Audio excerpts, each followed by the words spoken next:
Ventspils pilsētas svētkos neatņemama tradīcija ir gājiens, kas pulcē uzņēmumu, iestāžu, mākslinieciskās pašdarbības kolektīvu pārstāvjus un citus interesentus. Šogad pilsētas svētku moto bija Saules pilnas dienas. Attiecīgi, gājiena dalībnieki bija padomājuši par saulainiem akcentiem savā vizuālajā noformējumā. Šodien mēs piedalījāmies kā dalībnieki jau 2. gadu pēc kārtas, jo strādāju pašvaldības iestādē. Pirms tam daudzus gadus bija privātā uzņēmumā, kas negāja gājienā, un tad es biju skatītājos. Jā, bet tas principā katru gadu, vai nu dalībnieks vai skatītājs. Gribu pateikt lielu paldies sporta klubiem par aktīvu dalību katru gadu. Katru gadu viņi ir daudz, un tas vienojošais, tas ir sports, aktīvs dzīvesveids, un šis arī ir gājiens, ir viena no tām izpausmēm. Iestādes un uzņēmumi izmantoja iespēju gājienā nodemonstrēt sava autotransporta tehniku. Gājienā soļoja arī pašmāju uzņēmumā Asja ražotie robotsuņi un Lielajā prospektā graciozi iepeldēja kuģis. Kas jums pašam patīk? Mūsu brīvos kuģīts. Pats ar to jau 2 reizes braucis esmu, tā kā bija baigi forši paskatīties no malas, kā izskatās. Kāpēc šodien paliekāt? Šodien ir maiņa. Tuliņās būs kuģis jāvērt iekšā. Sveiciet visiem ventspilsniekiem svētkos, jā. Paldies, ka tāds gājiens notiek, jo bija šitādi gājieni, tie svētki būs tādi bišķiņi bālāk, vai ne? Vai ne, Martī? Kas tev patīk labāk? Lielās mašīnas? Forši. Nē, viss gājiens bija ļoti forši. Katram uzņēmumam paldies par izdomu, bija ļoti patīkami skatīties šodien. Atklājot Ventspils pilsētas svētkus, koncertzāles Latvija amfiteātrī tradicionāli godināti cilvēki, kuru darbs un sasniegumi devuši nozīmīgu ieguldījumu pilsētas attīstībā. Šogad piešķirta 1 lielā balva un 8 Ventspils balvas. Ceremoniju vadīja aktieris Artūrs Skrastiņš, bet svētku noskaņu papildināja projekta Tev tuvumā koncerts. Par ilgadēju darbu Ventspils sporta attīstībā šī gada lielā balva piešķirta sporta pārvaldes vadītājai Dainai Paipalai. Es visiem ventspilsniekiem gribu pateikt lielu paldies, kas manu darbu ir novērtējuši. Šodien saņemt to apbalvojumu man ir tāda īpaša sajūta. Ļoti liels gandarījums, prieks un arī reizē pārsteigums. Tā kā paldies visai sporta saimei, ar kuriem ikdienā es kopā strādāju. Tā kā sportā jau nav iespējams vienam sasniegt labus rezultātus. Šeit vienmēr ir komandas darbs, un par to es arī saku visiem saviem kolēģiem. Īpašu paldies es gribu pateikt sporta pārvaldes kolektīvam, jo man ir tā privilēģija strādāt ar cilvēkiem, kuriem arī sporta darbs nav tikai pienākums, bet tā ir sirdslieta, un savā darbā mēs visas idejas, visus projektus tiešām ļoti labā sadarbībā veicam. Ventspils balvas šogad saņēma uzņēmējs Edijs Veinbergs, uzņēmējs Ģirds Purviņš. Mūsu tētis ir labākais! Mugurkaulu ķirurgs Jānis Osītis, uzņēmuma Astramar servis vadītājs Jurijs Tarasenko, olimpiskās bronzas medaļas ieguvējs Roberts Krūsbergs, diriģente Santa Treilība un Sijā Kurzemes filharmonija valdes priekšsēdētāja Sigita Migoļa. Par pašaizliedzīgu ieguldījumu labdarībā, pilsoniskās līdzdalības un sabiedrības saliedētības veicināšanā Ventspils balvu šogad saņēma arī uzņēmējs un biedrības Gaisma tumsā pārstāvis Kaspars Ašnevits. Mūsu balva ir cilvēki, to karavīru. Paldies, ka mēs satiekam un ka viņi to novērtē.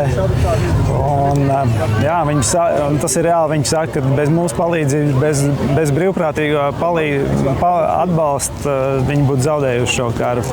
Tas ir automašīnas, tās ir dažādas citas lietas. Kas jūs neatstāja vienaldzīgi? Taču ir vieglāk dzīvot pārāk daudz nerūpējoties par citiem. Es nevaru savādāk, jā, tāda, laikam, paldies vecākiem, kas manī to ieaudzināja. Jā, tas ir mans dzinējspēks. Laureātu godināšana ir viena no Ventspils pilsētas svētku nozīmīgākajām tradīcijām. Tā aizsākta pirms 26 gadiem. Lielo balvu piešķir par izciliem sasniegumiem un nopelniem Ventspils labā. Savukārt Ventspils balvas par augsti profesionālu darbu un ieguldījumu pilsētai nozīmīgās nozarēs.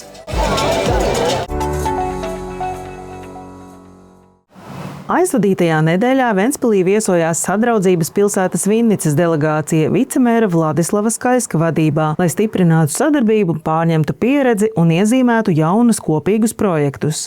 Abu pilsētu draudzība aizsākās 2022. gadā, līdz ar pilna mēroga kara sākumu Ukrainā. Viesi uzsver, ka sadarbība ar Ventspili ir ļoti nozīmīga.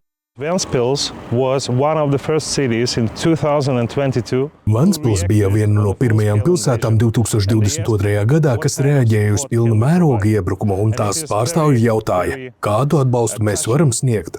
Tas mums ir ļoti aizkustinoši, jo draugs grūtā brīdī ir īsts draugs. Līdz ar šo vizīti sadarbība pāries nākamajā līmenī, tostarp rezultēsies konkrētos projektos. Tā kā es esmu atbildīgs par dažāda veida starptautisko sadarbību starp Sadraudzības pilsētām, galvenais mērķis ir izprast, kāda pilsēta ir Ventspils, izprast pilsētas specifiku un saprast, kā vislabāk panākt, lai sadarbībā ieguvējis būtu abas puses. Mums ir jāturpina veidot horizontālas saiknes starp cilvēkiem, iestādēm un, protams, pašvaldībām. Vinnice ir liels, ekonomiski attīstīts reģionālais centrs ar vairāk nekā 400 000 iedzīvotāju. Sarunās panākta vienošanās par kopīgu Eiropas Savienības projekta pieteikumu, ko paredzēts iesniegt septembrī. Līdzīgi kopprojekti Vinnicei ir arī ar citām sadraudzības pilsētām Eiropā. Mēra vietnieka priekšlikums bija tāds, ka varētu sākt ar vienu projektu un arī iezīmēja, kas varētu būt tā konkrētā programma. Es piekrītu, ka tas būtu ļoti labi, ka nevis tur atvēsieties kaut ko grandiozu uzreiz, bet sākam ar vienu kopēju projektu, iepazīstam viens otru, kā veicas šī partnerība. Ventspilnieki viesus arī informēja par Ukrainas uzņēmēju iespējām investēt Ventspils brīvostā. Igors Udodovs arī piedalījās brīvostas pārvaldnieks mūsu šodienas sarunā, un viņš pastāstīja par tām iespējām, kādas piedāvā Ventspils brīvosta. Es domāju, ka tas varbūt būt arī interesanti, jo skaidrs, ka iestāšanās vēl Eiropas Savienībā prasīs kādu laiku. Tie būs gadi neapšaubām, un kādam Ukrainas uzņēmumam atvērt šeit filiāli Eiropas Savienībā ar visām no tā izrietošajām priekšrocībām varētu būt interesanti. Īpaša uzmanība vizītē bija veltīta civilajai aizsardzībai. Delegācijas sastāvā bija Vinnicas pašvaldības apsardzes uzņēmuma vadītājs, kurš kopā ar Ventspils pašvaldības un pašvaldības policijas vadību klātienē apsekoja vienu no ierīkotajām patvertnēm. Es domāju, ja nu kādam ir šī pieredze, tad skaidrs, ka tā ir Ukrainā, un es domāju, tas ļoti laba iespēja parunāt profesionālā līmenī mūsu speciālistiem, kā to pareizi organizēt. Viesi no Vinnicas bija ieradušies ar īpašu dāvanu – abu pilsētu sadraudzībai veltītu pastmarku. Tās devīze ir 2 upes, 1 traume – spēks vienotībā. Так склалося історично, що з перших днів повномасштабного вторгнення Kopš pilna mēroga kara sākuma vēsturiski tā ir noticis, ka mēs sadarbojamies ar Ukrainas pastu un Vinnicas filatēlijas biroju, lai pateiktu paldies mūsu sadraudzības pilsētām. ці марки урочисто Tas kļuva par savu veidu tradīciju, lai notiktu tādas svinīgas ceremonijas pastmarku zīmogošana, lai apliecinātu sadraudzību starp partnerpilsētām. дружби та партнерства. Doma par to, ka Ventspilī veltīta pastmarka varētu tapt, radās maijā, kad Vinnicā viesojās Ventspils izpilddirektors Aldis Ābele. Šajās 2 vai 3 dienās bija ļoti intensīva programma. Tad vietējā skaitā mēs apmeklējām viņu turistu informācijas centru, kas ir ļoti moderns, pavisam nesen iekārtots restaurētā ēkā. Un Tatjana Majevska, šī centra vadītāja, ar lepnumu parādīja man šo, ka ir sērija, ka viņi izdod pastmarku sēriju, kas ir veltīta viņas sadraudzības pilsētām. Līdz ar to man bija ideja, kāpēc ne Ventspils, jo šādas pastmarkas vēl nav, kā noskaidrojās, un kāpēc ne uz pilsētas svētkiem, kad mēs aicinājām viņas delegāciju pie mums ciemos. Ābele uzsver, ka Ukraiņi šobrīd birokrātija ir tā samazinājuši, ka lēmumus pieņem ļoti ātri un tikpat ātri tos arī īsteno. Līdz ar to pastmarka bija gatava jau uz Ventspils pilsētas svētkiem, un to laikā tika svinīgi apzīmogota. Pastmarka papildinās Vinnicā esošā vienīgā Ukrainas pastmarku muzeja krājumu. Bet jau pavisam drīz, 6. augustā, Ventspilī notiks vēl vienas pastmarkas zīmogošana. Tā būs zinātnes centram Vizijum veltīta Latvijas pasta pastmarka.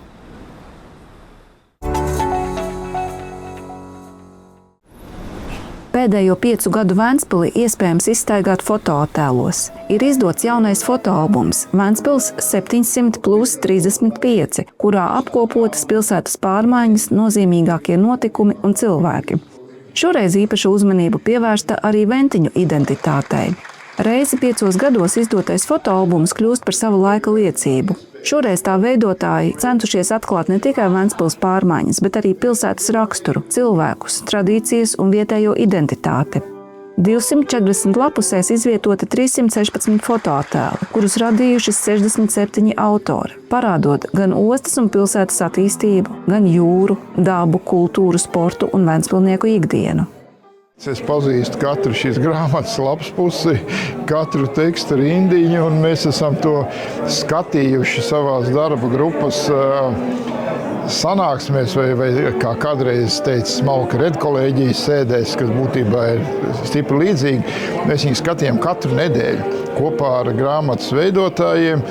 Un mēs katru reizi gājām, man liekas, kādas 3 apļus no sākuma līdz beigām cauri visai grāmatai, un vienmēr tika kaut kas uzlabots, tā kā es patiesībā zinu šo grāmatu no galvas. Ventiņu identitāte atspoguļojas ne tikai fotografijās. Tā redzama arī albuma vizuālajā veidolā. Vāku rotā Ventiņu tautas tērpa bruņču raksts, bet nodaļu nosaukumi veidoti vietējā izloksnē. Es jau teicu to par šo ventspilnieku Ventiņu motīvu, ja gan tautas tērpu motīviem, gan arī par valodas motīviem, jo šī valoda, domājiet, kā nē, gribiet vai nē, viņi jau tomēr aiziet zināmā vērā pagātnē. Un šis te literārais mantojums, kas ir radīts šajā valodā, mēs viņu esam mēģinājuši to arī popularizēt. Ja. Un man pašam ļoti patīk šī te ideja, kas mums ir gan šis te stilizētais Ventspils bruņča motīvs vākā, gan šis arī autentiskā fotografija no reāla Ventspils bruņča, ja, kas ir iekšvākā. Ja. Fotoalbumā iemūžināti arī pēdējos 5 gados tapušie pilsētas objekti – Zinātnes centrs Vizijum, Galiņciema bibliotēka, Kurzemes rehabilitācijas centrs, Piejūras brīvdabas muzeja jaunā ēka, Rodeļu trase un citi attīstības projekti.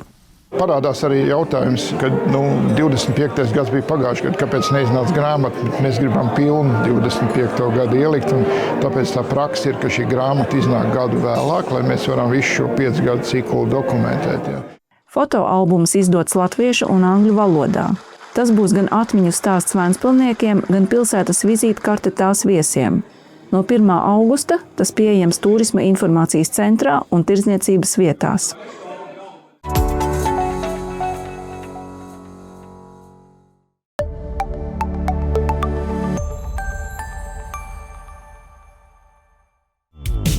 Ventspils Zinātnes centrs Vizijum aicina 11 līdz 14 gadus vecus bērnus kļūt par jaunajiem pētniekiem pasākumā Vizijum nakts zinātnes misija. Tā ir lieliska iespēja ne tikai iesaistīties daudzveidīgās un aizraujošās aktivitātēs, bet arī nakšņot zinātnes centrā un iegūt jaunus draugus.